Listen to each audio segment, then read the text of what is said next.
SMP Negeri 4 Subang. Selamat pagi, perkenalkan saya Saraswati pada saat ini sebagai MC untuk memandu acara. Puji syukur kita panjatkan kehadiran Tuhan Yang Maha Esa atas limpahan rahmat-Nya sehingga kita dapat berkumpul di ruang ini dalam acara diseminasi aksi nyata modul 1.4 tentang budaya positif.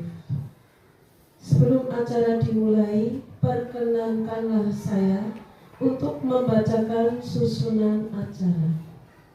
1. Pembukaan, 2. Sambutan, 3. Penyampaian sosialisasi modul 1.4 tentang budaya positif, 4. Penutup. Acara yang pertama yaitu pembukaan. Marilah kita buka dengan bacaan basmalah agar acara ini dapat berjalan dengan lancar. Bismillahirrahmanirrahim. Acara yang kedua yaitu sambutan dari Ibu Kepala Sekolah kepada Bu Erlin Nur Hayati SPD. Saya persilakan. Terima kasih pembawa acara atas izinnya saya untuk menyampaikan sambutan. Bismillahirrahmanirrahim. Assalamualaikum warahmatullahi wabarakatuh. Yang saya hormati Bapak Ibu Guru SMP Negeri 4 Subang. Alhamdulillah, puja dan puji syukur kita selalu panjatkan kehadirat Allah yang telah memberikan nikmat sehat, nikmat sempat sehingga kita bisa berada dan berkumpul di ruangan ini untuk mengikuti sosialisasi budaya positif yang akan disampaikan oleh Bu Sri Yuni SPD, yang kegiatan ini merupakan aksi nyata dari modul 1.4, yaitu merupakan tugas Bu Sri Yuni dalam mengikuti kegiatan guru penggerak angkatan ke-5. Saya berharap Bapak Ibu yang lain nanti segera menyusul untuk mengikuti program ini, karena program ini memang benar-benar sangat baik untuk kita sebagai pendidik. Banyak hal-hal positif yang dapat kita terapkan dalam melaksanakan pembelajaran di sekolah kita. Tujuannya untuk apa Bapak Ibu? 1, untuk mengingatkan diri kita sendiri kembali kepada profesi kita, kembali kepada tanggung jawab dan tugas kita. Yang kedua, memang sangat bermanfaat untuk anak didik. Bapak Ibu, kami mohon nanti untuk wali kelas diharapkan untuk membuat keyakinan kelas ya. Nanti seperti apa sih keyakinan kelasnya akan diterangkan oleh Bu Sri Yuni bersama murid yang ada di kelasnya, kemudian didokumentasi dan dikirimkan melalui grup PTK gitu ya. Kemudian untuk Bapak Ibu Guru diharapkan nanti setelah mengikuti sosialisasi ini dapat mengimplementasikannya ke dalam segitiga restitusi dalam keseharian. Jadi dapat mengimplementasikan segitiga restitusi dalam keseharian di sekolah untuk menciptakan iklim sekolah yang nyaman dan menjadi sekolah impian bagi siswa kita. Jadi siswa kita itu kepenginnya jam tidur gasi, esok-esok cepet-cepetan mangkat, kepengin segera masuk, kepengin segera bertemu Bapak Ibu Guru. Saya berharap anak-anak kita itu setiap hari, wah membawa matematik asik, nanti saya mau belajar ini, wah nanti saya mau ketemu Bu Deni, pelajaran IPA, nanti praktek ini. Itu anak-anak punya harapan, punya rasa yang tinggi untuk segera menemui Bapak Ibu Guru. Jangan sampai boh paling mongko ditinggal, boh paling mongko kosong, boh paling kok ngantuk, gurunya cerita dewek. Bukan seperti itu yang kami harapkan. Nanti dengan adanya budaya positif ini, Bapak Ibu Guru bisa saling merefleksi, aku bisa guru ya, aku bisa guru ya, begitu ya. Itu hanya untuk diri kita sendiri saja, untuk perbaikan ke depannya.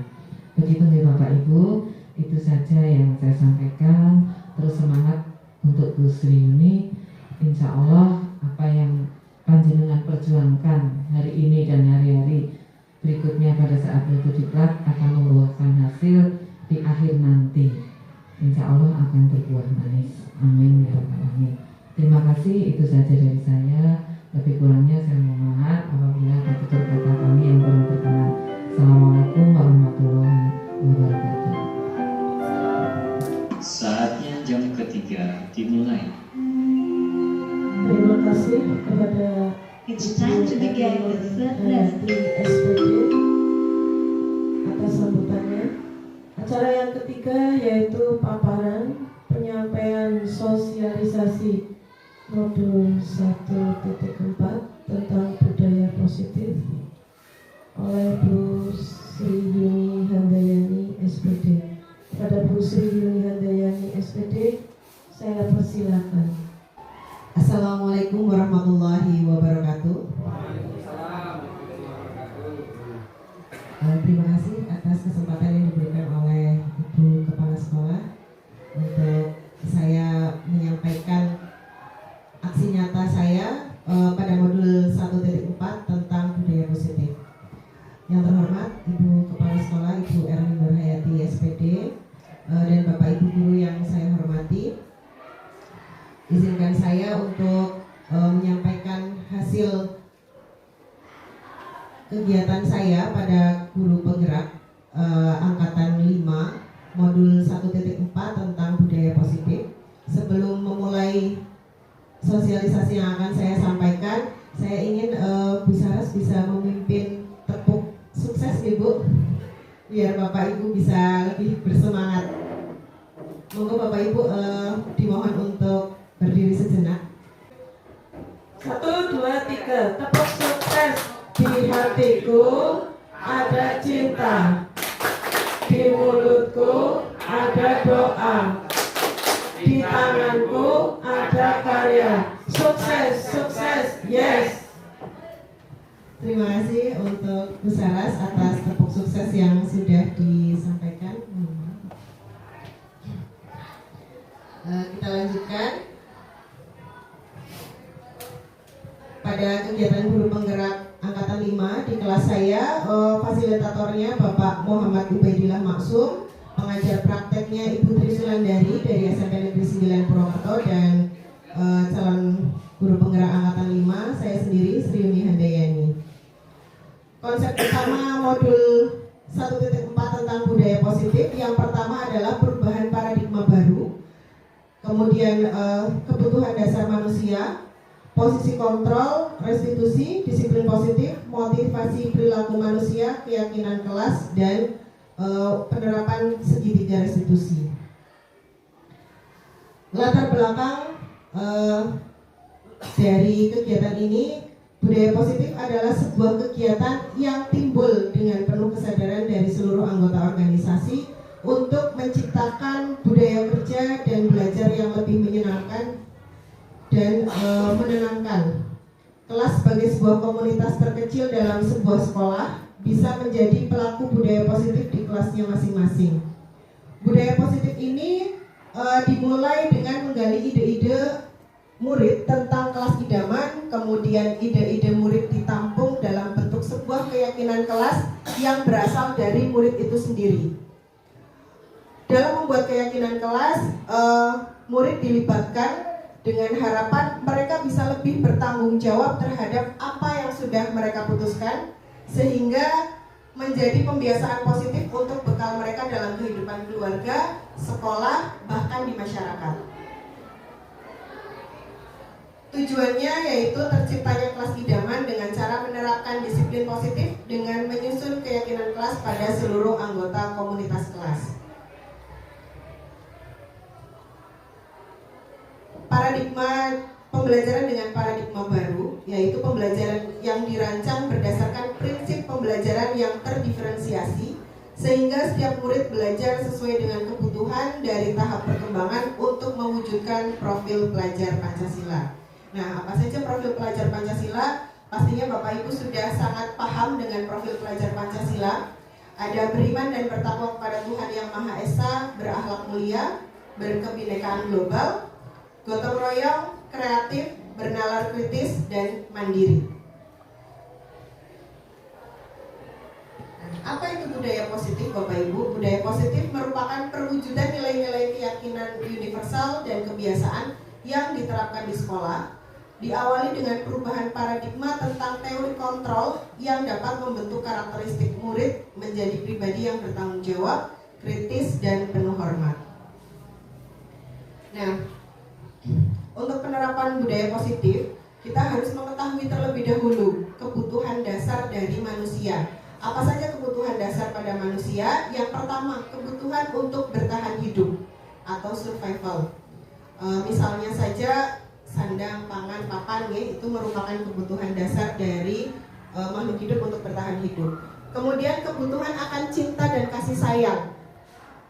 Nah, setiap peserta didik atau setiap murid pasti membutuhkan cinta dan kasih sayang dari gurunya, membutuhkan pengakuan atau membutuhkan pengakuan bahwa siswa tersebut ada di kelas. Nah, selanjutnya kebutuhan penguasaan, pengakuan atas kemampuan, kebutuhan kebebasan. Jadi siswa di sini, murid di sini memerlukan kebebasan, walaupun kebebasan itu masih dalam tujuan yang disepakati. Kemudian kebutuhan akan kesenangan. Nah, disiplin positif.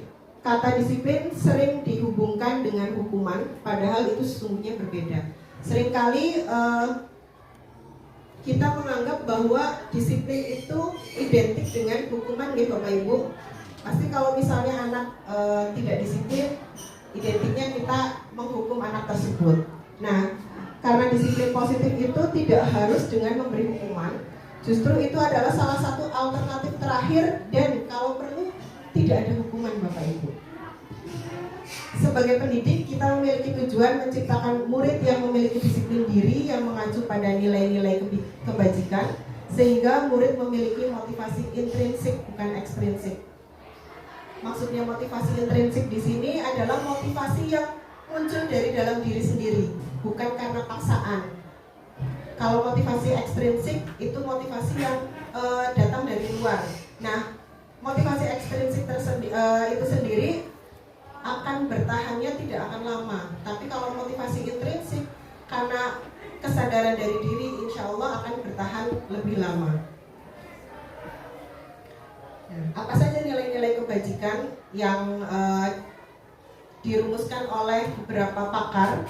Yang pertama ada profil pelajar Pancasila yang sudah kita lihat tadi. Kemudian menurut IBO Primary Years Program PYP, sikap murid ada toleransi, rasa hormat, integritas, mandiri, menghargai, antusias, empati, keingintahuan, kreativitas, kerjasama, percaya diri, dan komitmen. Selanjutnya ada 9 pilar karakter Indonesia Heritage Foundation: cinta Tuhan dan segenap ciptaannya, kemandirian dan tanggung jawab, kejujuran, dermawan, percaya diri, kreatif, dan bekerja keras, kepemimpinan dan keadilan baik dan rendah hati, toleransi, kedamaian, dan kesatuan. Serta yang selanjutnya The 7 Essential Virtues, itu ada empati, suara hati, kontrol diri, rasa hormat, kebaikan, toleransi, dan keadilan. Nah, nilai-nilai kebajikan tadi berdasarkan motivasi manusia. Diana Gosen dalam bukunya Restructuring School Discipline ada 3 motivasi manusia. Yang pertama, untuk menghindari ketidaknyamanan atau hukuman. Nah, biasanya untuk menghindari ketidaknyamanan atau hukuman, kita lebih banyak bertanya, kalau saya tidak melakukan ini, apa hukumannya? Atau misalnya, kalau saya terlambat, hukumannya apa? Apa yang bisa saya dapatkan setelah saya melakukan hal tersebut? Nah, itu untuk menghindari ketidaknyamanan atau hukuman. Yang kedua, untuk mendapatkan imbalan atau penghargaan dari orang lain. Kalau saya melakukan ini, imbalannya apa untuk diri saya? Misalnya, jika kita tidak terlambat, maka kita mendapatkan bonus misalnya seperti itu, atau kita bisa mendapatkan penghargaan dari ibu kepala sekolah. Nah, itu motivasi kita hanya sebagai mendapatkan imbalan atau penghargaan dari orang lain. Nah, yang selanjutnya untuk menjadi orang yang mereka inginkan dan menghargai diri sendiri dengan nilai-nilai yang mereka percaya. Nah, ini yang muncul dari dalam diri kita sendiri atau kesadaran dari kita. Saya ingin tidak terlambat karena saya ingin menanamkan kedisiplinan dalam diri saya sendiri, misalnya seperti itu.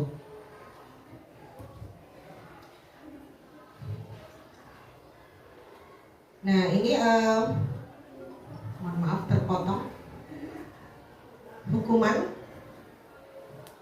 tingkat terendah dari motivasi perilaku manusia biasanya yang motivasi perilakunya untuk menghindari hukuman atau ketidaknyamanan, maka akan bertanya apa yang akan terjadi apabila saya tidak melakukannya.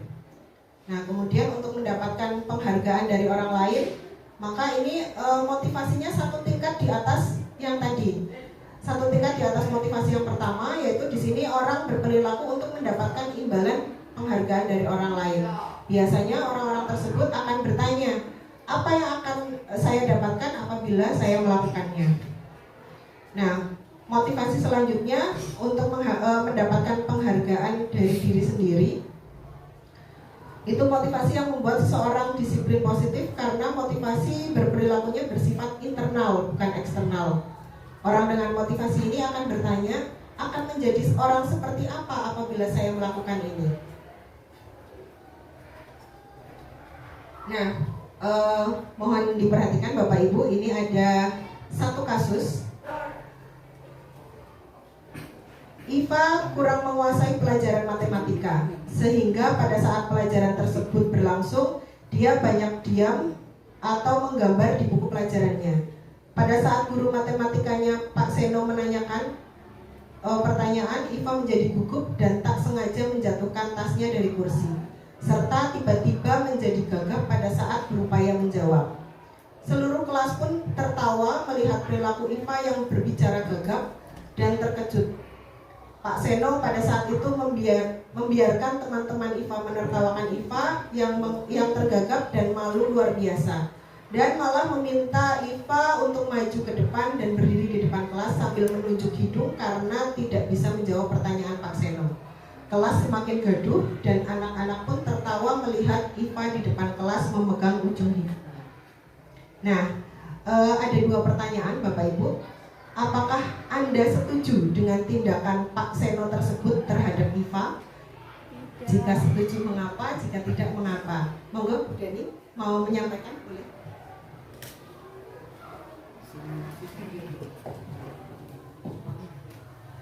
Untuk kejadian yang tadi saya sangat tidak setuju, karena salah satu yang saya simak tadi ya, karena anak tadi dibiarkan dipermalukan di depan kelas, dan itu akan menjatuhkan harga diri anak siswa tersebut, sehingga dia akan kesulitan dalam melanjutkan pembelajaran. Dia akan merasa ketidaknyamanan seperti itu. Terima kasih. Terima kasih kepada Bu Dani yang telah menyampaikan pendapatnya bahwa Bu Dani tidak setuju dengan tindakan Pak Seno ya Bu, karena itu akan menjatuhkan harga diri dari Iva. Nah selanjutnya, menurut Anda tindakan Pak Seno terhadap Iva merupakan sebuah hukuman atau konsekuensi? Monggo, Bapak Ibu ada yang mau menyampaikan? Oh nggih, monggo Pak. Mungkin itu dianggap sebagai hukuman, tetapi kayaknya seorang guru kalau di dalam kelas kayaknya secara spontanitas tidak akan terjadi seperti itu. Artinya ketika anak itu melakukan kesalahan ketika pelajaran matematika lalu dia tidak mengerjakan, bahkan mereka menggambar, saya kira seorang guru kalau yang tahu tidak akan terjadi seperti itu. Jadi walaupun itu konsepnya hukuman, tetapi tidak semua guru seperti itu. Artinya pasti tahu kalau anak ini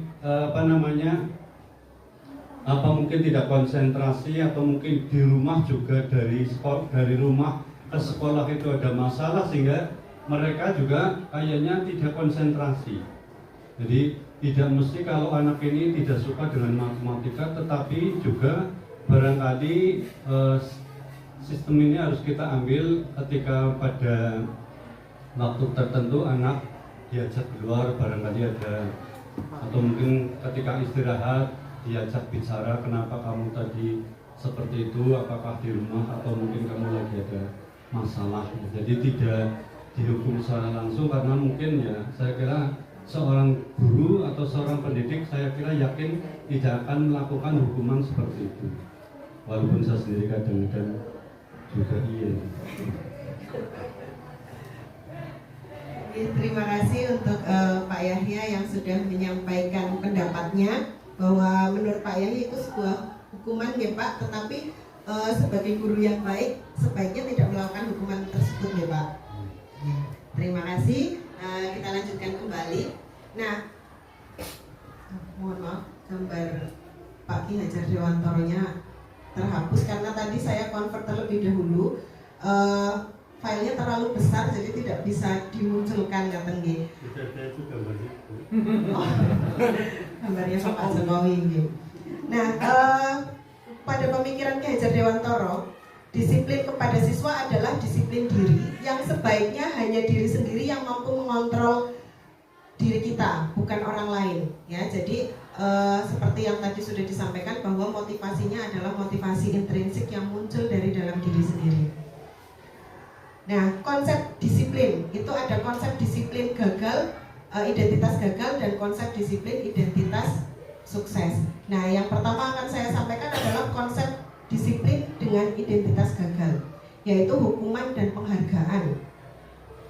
Untuk hukuman, contohnya sesuatu yang menyakitkan harus terjadi, tidak nyaman untuk murid, peraturannya adalah kamu harus, jadi kamu harus seperti ini, kalau tidak maka kamu akan seperti ini. Nah, itu merupakan hukuman. Kemudian murid belajar menyembunyikan kesalahan karena dia takut dihukum, otomatis murid itu akan berusaha menutupi kesalahannya, berusaha untuk berbohong, menutupi kesalahan karena dia takut dihukum. Nah, selanjutnya dampak pada murid adalah adanya rasa marah, merasa bersalah, rendah diri, dan mengasingkan diri. Kemudian memaksa peserta didik atau memaksa murid untuk melakukan hal yang guru inginkan. Nah, kemudian identitas gagal yang selanjutnya adalah penghargaan.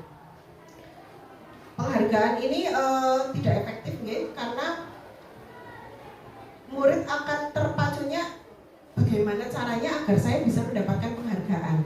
Nah, hal tersebut dapat merusak hubungan. Kenapa merusak hubungan Bapak Ibu? Karena pasti ada murid lain yang merasa iri, okay? Merasa iri, loh kayak terus sing olih kayak gitu misalnya, seperti itu. Nah, kemudian akan mematikan kreativitas murid. Selanjutnya merampas hak menghargai dirinya dan menghukum dengan sistem ranking. Nah, menurut Alfikon dihukum oleh penghargaan, yaitu saat kita berulang kali menjanjikan hadiah kepada anak-anak agar berperilaku bertanggung jawab, atau kepada seorang murid agar mempelajari sesuatu yang baru, atau kepada seorang karyawan agar melakukan pekerjaan yang berkualitas, kita sedang berasumsi mereka tidak dapat melakukannya atau mereka tidak akan memilih untuk melakukannya. Nah, jadi kembali lagi yang tadi sudah saya sampaikan bahwa sebaiknya kesadaran itu muncul dari dalam diri sendiri. Nah, mohon maaf, ini tulisannya salah ya. Konsep disiplin dengan identitas berhasil atau identitas sukses, yaitu ada konsekuensi dan restitusi. Untuk konsekuensi, penguatan hanya bertahan dalam jangka waktu pendek, memerlukan monitoring dan supervisi secara terus-menerus dari guru. Murid akan menghormati peraturan, adanya stimulus dan respon. Kemudian untuk restitusi, maka murid akan belajar bertanggung jawab untuk perilakunya. Murid menghormati dirinya dan orang lain. Murid belajar memecahkan masalah dan adanya teori kontrol. Kalau tadi pada konsekuensi ada stimulus dan respon atau ada sebab akibat, kalau restitusi itu lebih menekankan pada teori kontrol. Nah, apa itu restitusi? Restitusi ini merupakan proses menciptakan kondisi bagi murid untuk memperbaiki kesalahan mereka sehingga mereka bisa kembali pada kelompok mereka dengan karakter yang lebih kuat.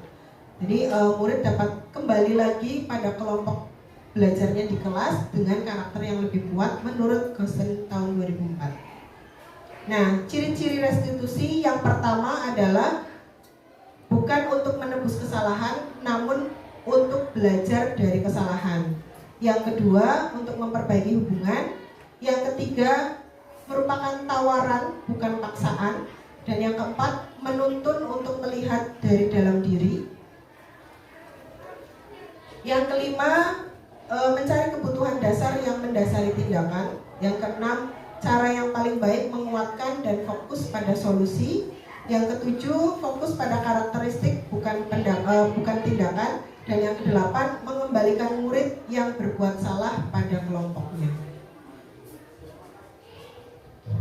Contoh kasus untuk segitiga restitusi tadi, untuk hukuman, konsekuensi, dan restitusi. Untuk hukuman, contohnya yang pertama, guru memarahi murid hingga menjadi takut. Yang kedua, siswa atau murid berdiri di depan kelas sambil mengangkat kaki karena melakukan kesalahan.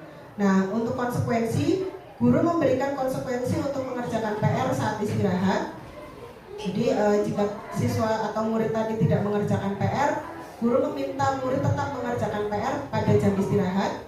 Guru tegas dan murid menghormati peraturan.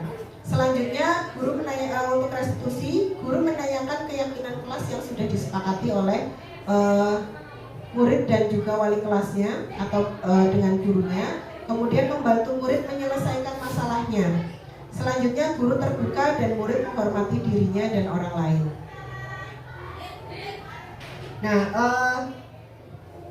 guru ini memiliki 5 posisi kontrol, Bapak Ibu. Nah, ada 5 posisi kontrol. Yang pertama, guru sebagai penghukum. Yang kedua, pembuat merasa bersalah. Yang ketiga, teman.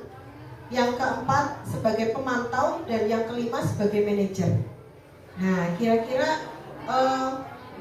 Bapak Ibu guru selama menjadi guru, posisi kontrol mana yang sudah pernah Bapak Ibu lakukan atau Bapak Ibu terapkan dalam kehidupan sehari-hari sebagai pengajar?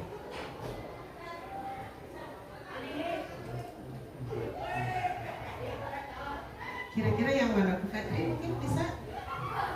Biasanya Bu Fetri dalam kehidupan sehari-hari posisi kontrolnya sebagai penghukum, membuat merasa bersalah, sebagai teman, pemantau, atau manajer? Yang ketiga sebagai teman ya Pak. Sebagai manajer, oke. Pemantau. Sebagai pemantau, oke. Oke. Kita lanjutkan terlebih dahulu. Nah, ini contoh penerapan 5 posisi kontrol. Yang pertama sebagai penghukum. Contohnya, patuhi aturan saya atau awas. Akan ada hukuman yang diberikan kepada murid tersebut. Kemudian, kamu selalu saja salah. Pokoknya kita menghukum murid yang berbuat salah. Nah, yang kedua, pembuat merasa bersalah. Jadi murid itu diberikan pernyataan yang membuat murid tersebut akan merasa bersalah. Contohnya, ibu sangat kecewa sekali dengan kamu. Gimana coba kalau orang tua kamu tahu bahwa kamu berbuat seperti ini? Nah, itu posisi kontrol guru sebagai pembuat merasa bersalah. Yang ketiga sebagai teman. Contohnya, ayo ingat tidak bantuan Bapak yang selama ini diberikan? Bapak selama ini memberikan ini. Nah, kamu ingat nggak bantuan apa yang sudah saya berikan? Misalnya seperti itu. Kemudian contoh lain, ya sudah kali ini tidak apa-apa. Nanti ibu yang membantu untuk membereskannya. Itu contoh sebagai teman. Nah, kemudian contoh penerapan selanjutnya yaitu sebagai pemantau. Nah, sebagai pemantau, contohnya apa yang telah kamu lakukan, sanksi atau konsekuensi apa yang akan kamu dapatkan jika kamu melakukan hal tersebut. Yang terakhir ini posisi kontrol yang paling tinggi atau yang paling bagus yaitu manajer, sebagai manajer. Nah, contohnya apa yang kita yakini? Kembali lagi ke keyakinan kelas yang sudah dibuat di kelas. Selanjutnya menanyakan kepada murid, apa rencana kamu untuk memperbaiki hal ini? Seperti itu. Nah, dalam praktek penerapan disiplin sehari-hari, kita sebagai guru biasanya akan kembali ke posisi teman atau pemantau, karena murid yang ditangani belum siap untuk diajak berdiskusi atau diundang melakukan restitusi. Namun tujuan akhir dari 5 posisi kontrol seorang guru adalah pencapaian posisi manajer. Posisi manajer di sini bukan seperti manajer di perusahaan ya Bapak Ibu, tetapi dalam menangani murid. Nah, keyakinan kelas. Mengapa keyakinan kelas? Mengapa tidak aturan kelas saja? Nah, di sini ada 2 pertanyaan pemantik Bapak Ibu. Yang pertama, mengapa kita memiliki peraturan tentang penggunaan helm pada saat mengendarai kendaraan roda 2 atau motor? Yang kedua, mengapa kita memiliki peraturan tentang penggunaan masker dan mencuci tangan setiap saat? Nah, kira-kira jawaban dari pertanyaan pemantik ini apa ya Bapak Ibu?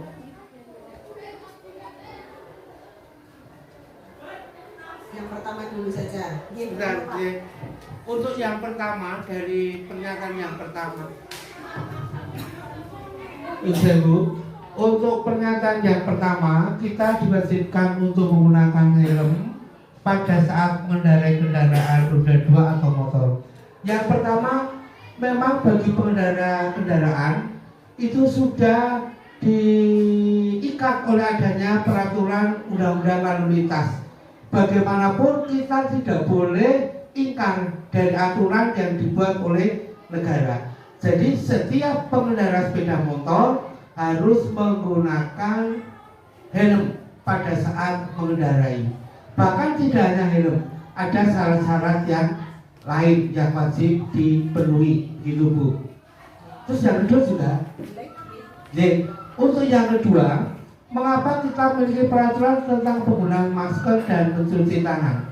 Hal ini berkenaan dengan wabah COVID diawali tahun 2020 dengan gempa, dengan gegernya, dan banyak sekali korban, beribu-ribu jutaan korban meninggal karena COVID yang saat itu memang untuk menghindari adanya wabah COVID.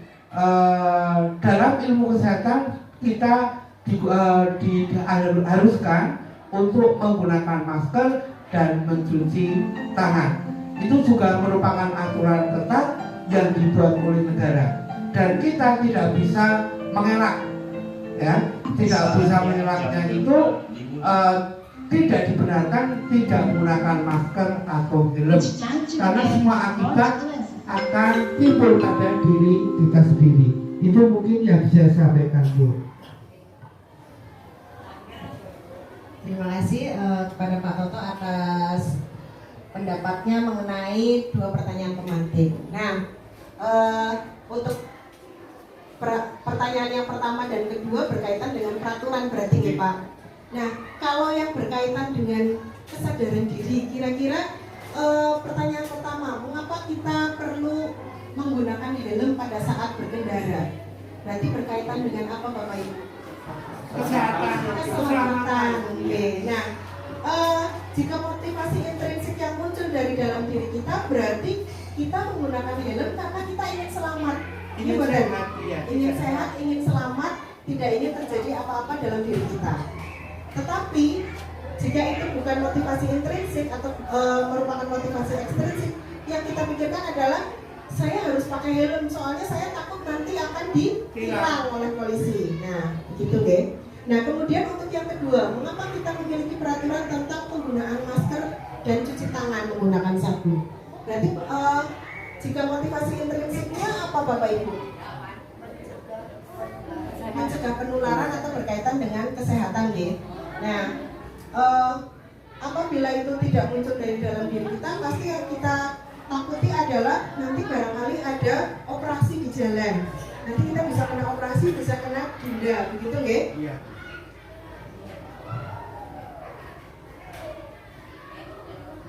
Nah, selanjutnya contoh keyakinan kelas. Nah, untuk yang sebelumnya tadi ini contoh keyakinan kelas yang sudah saya terapkan di kelas 7C. Ini gambar salah seorang murid yang sedang menempelkan keyakinan di kelas 7C. Contoh dari keyakinan kelas untuk kelas 1, ya Bapak Ibu, ini kelas 1 berarti SD ya. Yang pertama, setiap anggota kelas perlu belajar. Kalau bukan keyakinan kelas tapi peraturan kelas kan bunyinya siswa harus belajar, gitu nggih. Tapi kalau keyakinan, setiap anggota kelas perlu belajar. Yang kedua, setiap anggota kelas perlu senang. Nah, kalau di kelas tidak senang, otomatis untuk menyerap kegiatan pembelajaran yang dilaksanakan menjadi kurang maksimal. Ya, karena biasanya kalau misalnya kita mengikuti pelatihan saja dalam kondisi yang tidak senang, pasti Bapak Ibu enggan mengikuti, bahkan ngantuk nih Bapak Ibu. Nah, kemudian selanjutnya setiap anggota kelas perlu melakukan tugas atau perlu mengumpulkan tugas. Selanjutnya setiap anggota kelas perlu saling menghargai, setiap anggota kelas perlu merasa aman. Ini contoh keyakinan kelas yang sudah pernah diterapkan pada kelas 1. Nah, untuk kelas 7, keyakinan kelas hormat. Contohnya, kami meyakini bahwa sangat penting untuk menghormati semua orang dan barang milik orang lain. Untuk keyakinan bekerja, kami meyakini bahwa sangat penting untuk mengerjakan segala pekerjaan atau mengikuti kegiatan yang telah ditugaskan. Keyakinan diterima dan dimiliki, kami meyakini bahwa sangat penting untuk merasa diterima pada suatu kelompok dan saling peduli dengan yang lain. Jadi mungkin ketika kegiatan belajar kelompok atau bekerja secara berdiskusi di kelas, terkadang ada murid yang lapor ke gurunya, Bu, saya belum dapat kelompok, begitu nggih? Nah, kalau dari awal sudah dibentuk keyakinan kelas bahwa setiap murid atau kami meyakini bahwa sangat penting untuk merasa diterima, pasti setiap kelompok nanti akan menerima anggotanya, walaupun nanti bisa dibagi lagi kelompoknya. Misal awalnya berlima, nah nanti bisa dibagi lagi, kalau terlalu banyak bisa dibagi menjadi 5 tadi bisa menjadi 2 kelompok lagi. Nah, ini pembentukan keyakinan sekolah atau kelas. Yang pertama bersifat lebih abstrak daripada peraturan yang lebih rinci dan konkret, berupa pernyataan-pernyataan universal, kemudian senantiasa dibuat dalam bentuk positif, tidak terlalu banyak sehingga mudah diingat dan dipahami oleh semua warga kelas. Sesuatu yang dapat diterapkan di lingkungan tersebut, kemudian semua warga kelas hendaknya ikut berkontribusi dalam pembuatan keyakinan kelas lewat kegiatan curah pendapat. Lalu bersedia meninjau kembali keyakinan kelas dari waktu ke waktu. Nah, ini yang merupakan segitiga restitusi yang sudah pernah saya praktekkan pada beberapa waktu yang lalu. Langkah-langkah segitiga restitusi yang pertama menstabilkan identitas, validasi tindakan yang salah, dan menanyakan keyakinan. Contoh dari menstabilkan identitas yaitu kita bisa bertanya atau kita bisa mengemukakan sesuatu yang bisa menstabilkan identitas anak. Misalnya, setiap orang pasti pernah melakukan kesalahan. Kamu bukan satu-satunya yang pernah melakukan ini, misalnya seperti itu. Nah, kemudian validasi tindakan yang salah. Validasi tindakan yang salah contohnya kita bisa menyampaikan bahwa kamu tentu punya alasan mengapa kamu melakukan hal tersebut. Jadi kita memberikan pertanyaan apa alasan yang mendasari murid tersebut melakukan kesalahan.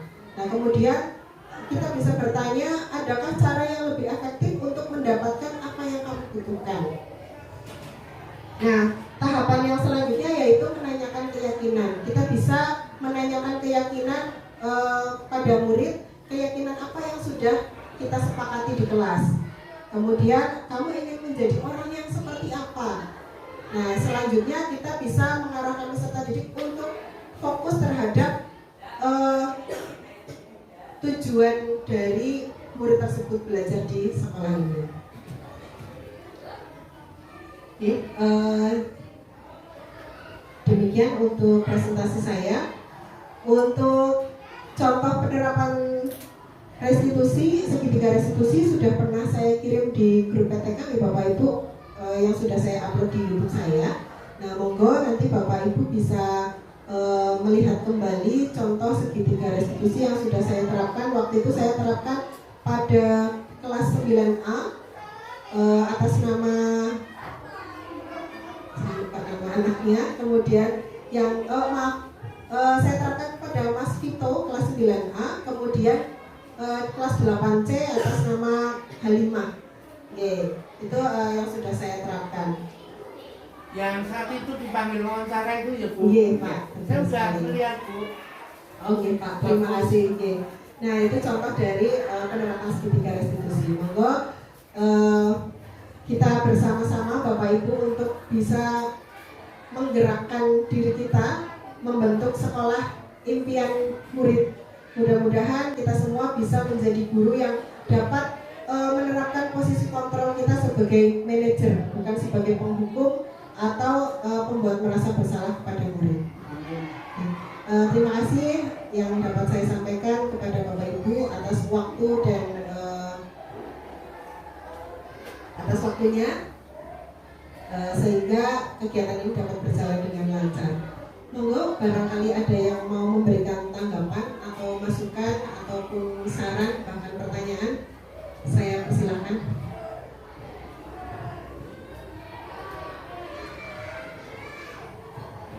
Tadi judulnya adalah budaya positif. Kenapa tidak budaya negatif ya? Budaya positif ini ya sungguh menarik kalau kita terapkan dan kita uji cobakan pada diri kita sebagai pendidik tentunya.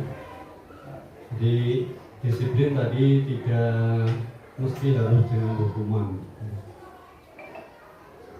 Nah, bagaimana strategi kita?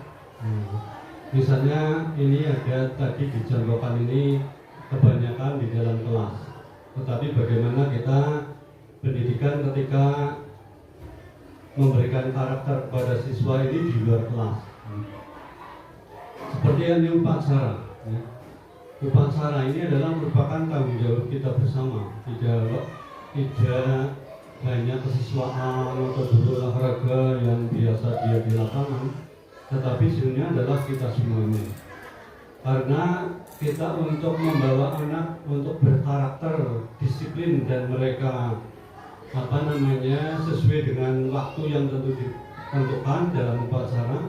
Tetapi anak-anak inginnya mereka harus kita giring, kita dorong, kita bantu mereka untuk disiplin dalam berbaris. Nah ini untuk menanamkan kedisiplinan dan karakter jiwa. Ini tadi kan arahnya bagaimana agar anak itu tidak terpaksa, tetapi kita harus memaksa, karena ini yang pertama terkait dengan waktu, yang kedua terkait dengan tata cara upacara harus memang mereka disiplin, sehingga kita dikejar bagaimana anak-anak ini harus menyesuaikan formasi dalam barisan. Terima kasih kepada Bapak Yahya yang sudah mengungkapkan masukannya kepada saya dan Bapak Ibu guru yang lain. Selanjutnya Bapak Toto mau menyampaikan. Terima kasih pada Bu Yuni, di mana saya telah meminta waktu dan diizinkan. Assalamualaikum warahmatullahi wabarakatuh. Tadi yang disampaikan oleh Pak Yahya, saya sangat secara pribadi terpesona sekali. Dan memang yang disampaikan oleh Pak Yahya benar adanya. Dulu begini, sekarang begini, ya, saya akui, ya. Tapi kita melihat, ya, zaman dulu dan zaman sekarang, perbedaan yang sangat jauh berbeda dengan perkembangan dunia IT. Kita tidak bisa luput, kita tidak bisa ingkar dengan adanya IT. Karena yang saya sampaikan Mohon makasih atas rekannya. Sukses selalu untuk Bu Yuni, Sri Yuni. Matur nuwun. Terima kasih kepada Bapak Toto dan Bapak Yani yang sudah memberikan masukan yang sangat luar biasa kepada saya terutama dan Bapak Ibu semua. Saya mengambil kesimpulan bahwa sebagai seorang guru kita berarti harus bisa menerapkan budaya dan juga dapat menjadi penengah ya Pak, menjadi penengah antara budaya dengan agama yang kita yakini. Nah, itu sebuah PR yang sangat besar untuk kita sebagai guru, terutama mungkin Bapak Ibu yang sudah mengikuti pelatihan di aplikasi Merdeka Mengajar, bahwa di situ ada kalimat yang sangat penting, yaitu sebagai seorang guru kita harus mewujudkan pendidikan merdeka belajar yang berpatokan dengan kodrat alam dan kodrat zaman. Ya Bu Hedi. Kita sebagai guru harus bisa membimbing anak untuk menemukan kodrat alam dan kodrat zamannya. Gitu ya. Sampai di sini ada lagi yang mau menyampaikan Pak, monggo. Assalamualaikum warahmatullahi wabarakatuh. Maaf waktu sebentar, mohon izin Bu Yuni untuk ikut mengomentari masalah sosialisasi budaya positif ini.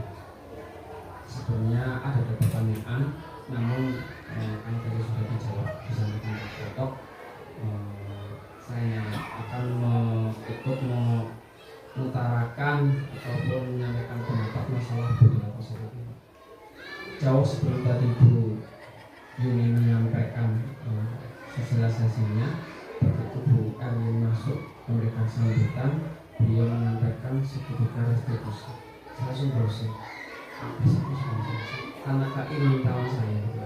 Saya browsing, saya baca sambil mendengar pandangan, oh ternyata adalah sebuah penciptaan kondisi dari seorang anak yang bermasalah kembali ke lingkungannya. Sebelum menyampaikan, saya selalu berpikir apa ada hubungannya semuanya, dan sudah terjawab sampai akhir. Tadi di titik terakhir adalah posisi kontrol gitu. Untuk lebih menekankan posisi kontrol sebagai teman dan manajer agar nilai-nilai kebajikan di semua di lingkungan sekolah ini benar-benar bisa terwujud seperti zaman dahulu, bahkan lebih baik lagi. Itu mungkin masukan dari saya. Bila ada kekurangan, saya mohon maaf. Assalamualaikum warahmatullahi wabarakatuh. Terima kasih kepada Bapak Panggil yang sudah memberikan masukannya. Ternyata pada kita Bapak Ibu guru banyak sekali PR yang harus kita wujudkan dalam sekolah ini. Mudah-mudahan ke depan kita bisa menerapkan segitiga restitusi ini dengan baik, tanpa membuat murid itu merasa takut kepada kita, tetapi dengan kesadaran penuh murid dapat melakukan apa yang seharusnya murid lakukan, bukan karena dia takut bertemu dengan kita kemudian dia baru melakukan, tapi ketika sudah tidak bertemu kita kembali ke sifat asalnya lagi. Mudah-mudahan kita bisa menjadi guru-guru terbaik yang diimpikan oleh murid-murid kita. Ibu Sri Yuni, terima kasih Bapak Ibu, luar biasa sekali. Tepuk tangan untuk peserta sosialisasi hari ini dan juga untuk Bu Sri Yuni, luar biasa, mantap ya Bapak Ibu. Mudah-mudahan tadi yang sudah dipaparkan membangkitkan jiwa kita. Semoga kita melontar-lontar ingin seperti itu, ingin menjadi lebih baik, pasti seperti itu setiap hari. Mengenai Bu Sri. Jadi supaya kita juga bisa menjadi lebih baik, dimulai dari diri kita sendiri, kemudian nanti karena contoh katanya ya Pak ya, contoh itu lebih mudah dipahami anak-anak, contoh tindak atau tingkah laku kita daripada kita sekedar ngomong tanpa ada buktinya, begitu ya Pak ya. Jadi itu, terima kasih, saya juga selalu ingin berusaha. Dan terima kasih Bu Yuyun sudah membuat kita terbuka, membuat wawasan kita terbuka, sehingga membuat kita ingin menjadi orang yang lebih baik dengan melakukan budaya-budaya yang positif. Itu saja dari saya, dan kami mohon untuk Bapak Ibu yang lain segeralah mengikuti program Guru Penggerak, apapun hasilnya, berdarah-darah sekarang, tapi insya Allah nanti akan manis di akhirnya, di akhir ceritanya. Terima kasih dari saya. Assalamualaikum warahmatullahi wabarakatuh. Terima kasih kepada kepala sekolah dari Hayati SPD atas tanggapan dan masukan dari Ibu. Demikian yang dapat saya sampaikan.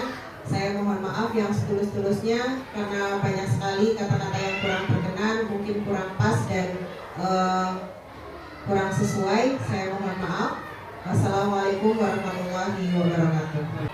Terima kasih kepada Bu Sri Yuni Hendrawan SPD yang telah memaparkan materi budaya positif. Acara selanjutnya yaitu doa kepada Bapak Yaya SPD. Saya persilakan.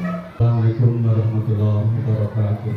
Kita sejenak memohon kepada Allah agar kita dalam membimbing, mengelola putra-putri kita dan keluarga SMP 4 Sumbar ini mendapatkan ridho Allah, sehingga hidup kita akan menjadi keberkahan dalam mengarungi hidup kita. A'udzubillahi minasyaitonir rajim. Bismillahirrahmanirrahim.